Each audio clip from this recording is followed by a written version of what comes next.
Et c'est avec plaisir qu'on se retrouve pour le quintet de ce vendredi. Bienvenue, les amis turfistes, c'est Simon. J'espère que vous allez bien, que vous êtes bien installés et que vous avez de quoi noter les tuyaux, les infos. Base Choco, quart du jour pour ce vendredi. Ce vendredi, direction Vincennes, ce soir, avec seulement 13 partantes, les juments. Les cas, âgés de 5 ans donc. Bon, le parcours et le parcours lancé, ça va être une course très intéressante, notamment parce qu'on ne peut rayer vraiment personne. Bon, maintenant, quand même quelques juments préférés dans ce lot. Espérons trouver les bonnes bases, surtout hein, dans ce genre de quintet peu touffu. C'est peut-être là une partie du boulot à faire. Allez, on n'oublie pas le petit pouce sur la vidéo, bien sûr, les amis turfistes. Merci à ceux qui le mettent tous les jours d'ailleurs. Vous êtes vraiment les meilleurs. Merci à vous, merci de votre fidélité. Et puis pour les petits nouveaux, n'oubliez pas de vous abonner à la chaîne, les amis. Bah oui, ce serait dommage de rater tous ces bons pronostics, toutes ces infos utiles, surtout, hein, bien sûr. Allez, on étudie. En panne du Val d'Estaing, Queen Pride, le numéro 1, affiche une carrière de toute beauté. On a 12 victoires plus 4 places en 19 tentatives. Pour ceux qui aiment les statistiques, bah, ça sera ce numéro 1, leur cheval. Alors, c'est une fille de Prodigious, c'est de Queenly Pride, hein, d'ailleurs, comme son nom l'indique, qui découvre par contre le parcours à la brillante province. On ne peut rien lui reprocher en province. J'ai senti d'ailleurs Théo du Val d'Estaing assez confiant pour ce soir, mais bah, la découverte de la grande piste, enfin en tout cas d'une telle opposition aussi, hein, en plus, me fait dire bon que j'attends de voir avant d'être chaud patate quoi. Bon, écoutez, chance logique parmi un groupe de juments assez recommandables. Bah, disons que ce en fait partie quoi. Passons au numéro 2, une fille de Rédicache, tiens pour faire un peu dans les origines aujourd'hui, Cassia. Ce numéro 2, difficile à cerner actuellement, j'aime pas ses dernières courses, on trouve quelques perfs assez sympas, on entend un peu. Là, on est pieds nus avec un bon numéro 2 derrière la voiture, un départ lancé aujourd'hui, bien sûr, 2100 mètres. Dominique Lochneux espère un rachat, sachez-le. Bon, au final, elle est peu fiable, mais capable, et pas forcément de forme sûre. Bref, vous l'avez peut-être pesé au cours de cette étude de ce numéro 2. Il y a du pour, il y a du contre. Ça reste une affaire d'impression, c'est tout. Avec zéro podium en 8 tentatives à Vincennes, on ne peut pas dire que Candido Orco soit la spécialiste de l'étape. Loin de là, c'est même la, on va dire, mis à part ceux qui n'y ont pas couru évidemment à Vincennes, on va dire parmi ceux qui ont couru à Vincennes, c'est la moins bonne chance, peut-être. En tout cas, vous voyez, je n'ai pas mis une note nulle, un 9 sur 20. J'y crois pas, mais bon, ce ne serait pas incroyablement étonnant, hein, vu ses performances, même à Vincennes, hein, où il y a quelques cinquièmes places, quelques chèques pris, voilà, qu'elle soit 4-5e s'il y a quelques défaillances. En plus, sachez que Rémi Després, son coach, est beaucoup plus confiant que moi, pour les places en tout cas. Bon, moi j'y crois pas trop, j'ai pas gardé. Allez, on passe à Commère de Cordel, le numéro 4. 8 victoires, plus de places en 21 courses, bah, c'est magnifique. Ça fait presque 50% de réussite et plus d'un tiers à la gagne, hein. Voilà, le bilan est flatteur pour ce numéro 4 qui est confié à un pilote hein, qui réussit bien, avec lequel ils s'entendent bien.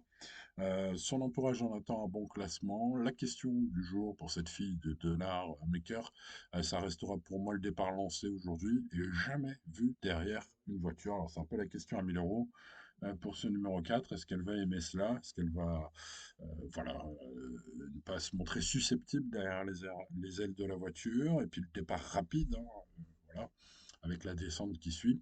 Bref, bon, bah, écoutez, autant de questions qui restent en suspense. On aura peut-être la réponse ce soir. Bon, pour ce qui est de la qualité, pas de problème, hein, ce 4 est une chance régulière.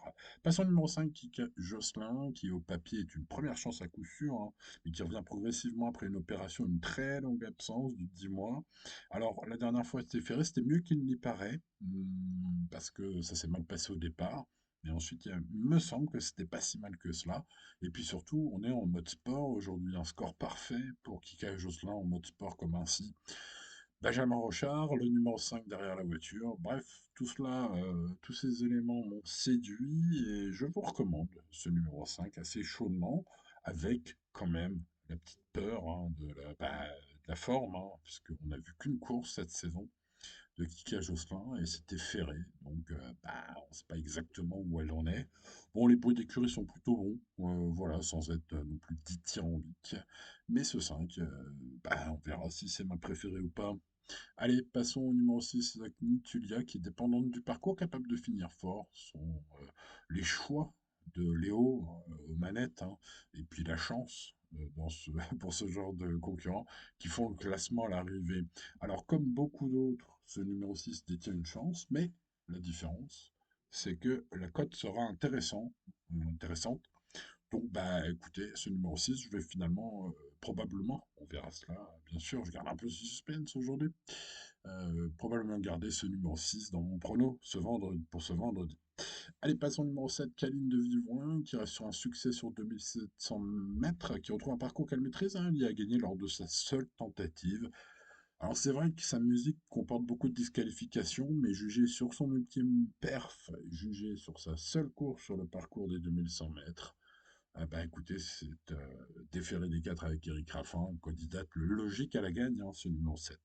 Passons au numéro 8, à Kanaka de Buisset, comme je l'écrivais, comme je l'ai dit la dernière fois, vous pouvez aller revoir la vidéo, les amis, si vous le voulez. Elle est capable de finir fort si les chevaux offensifs se crêpent le chignon.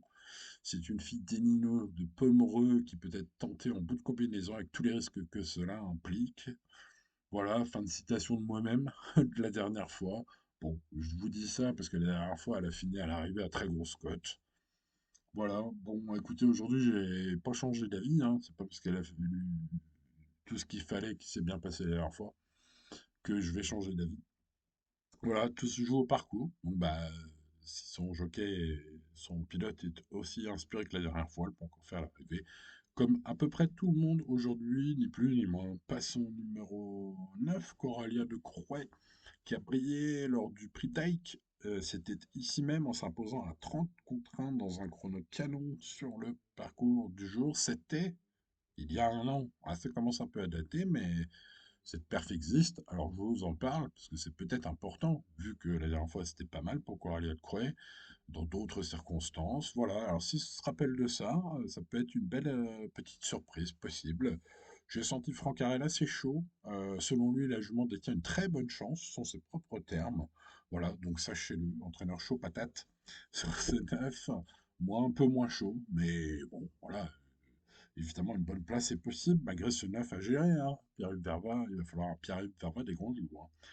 Passons au Skalinka du Grenat, qui n'a pas de marge, mais quelques chronos intéressants sur le parcours du jour. Le pensionnaire d'Arnaud Smirzek, qui revient, même, je dirais, dans un lot un peu plus abordable que d'habitude. Alors, bah, avec le numéro 10 derrière la voiture et beaucoup de chances similaires parmi les juments aujourd'hui, bah, du coup, j'ai pas gardé ce 10. On passe au 11, quelle classe, qui est plus fiable derrière la voiture lanceuse, sans être une priorité absolue. J'en fais une des très nombreuses possibilités pour les places, malgré son 11 difficile à gérer et sa cote.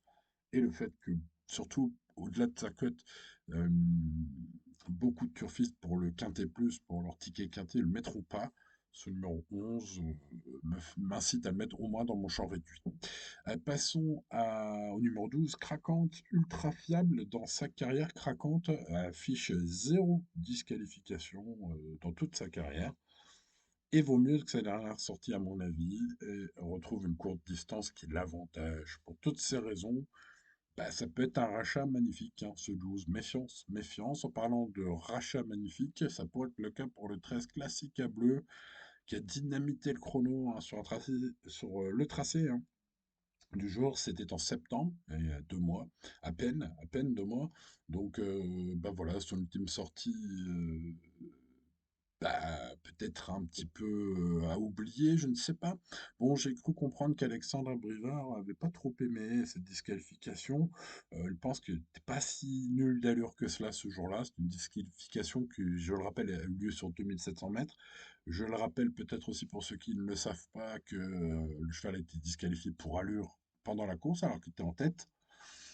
Bon, est-ce que, voilà, est-ce que ça méritait les sanctions? Oui, probablement, mais c'était peut-être un petit peu dur, dans le sens où, voilà, Classica Bleu n'était pas non plus, bon, bref, ce sont des questions techniques. Revenons à la chance de Classica Bleu pour ce vendredi soir. Je vais pencher pour un tout ou rien.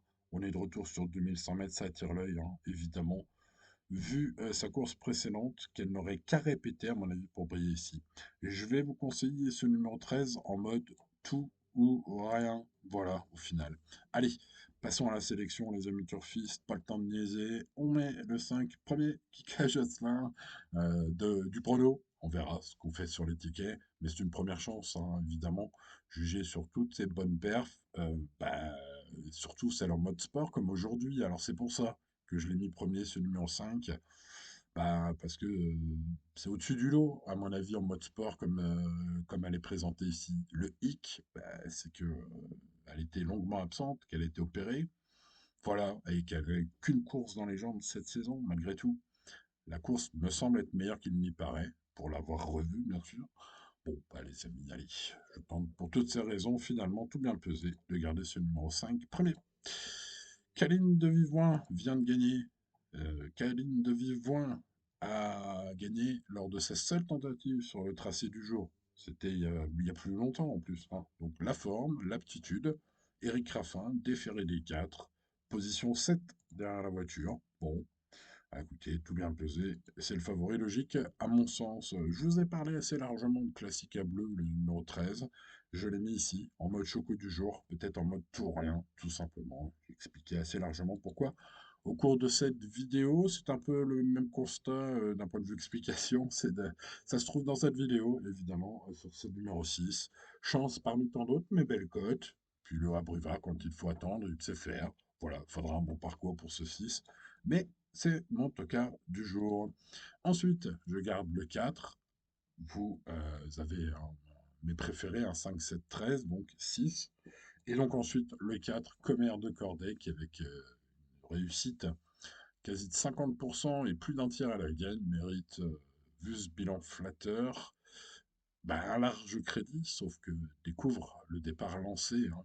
Le numéro 1, Queen's Pride, mérite aussi un large crédit normalement, mais découvre le parcours, découvre Vincennes même.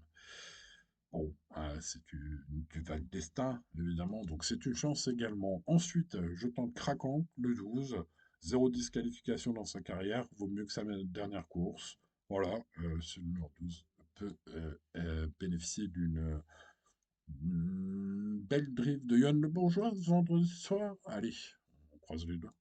Et puis ensuite, j'ai mis les 9 Coralia de Croix. Alors là, avec le numéro 9, Pierre-Yves Verva, va falloir croiser les doigts, mais sachez que son entraîneur est bien plus chaud que moi. Lui, j'ai l'impression qu'il le mettra premier sur ce ticket, celui-là. Bon, s'il joue.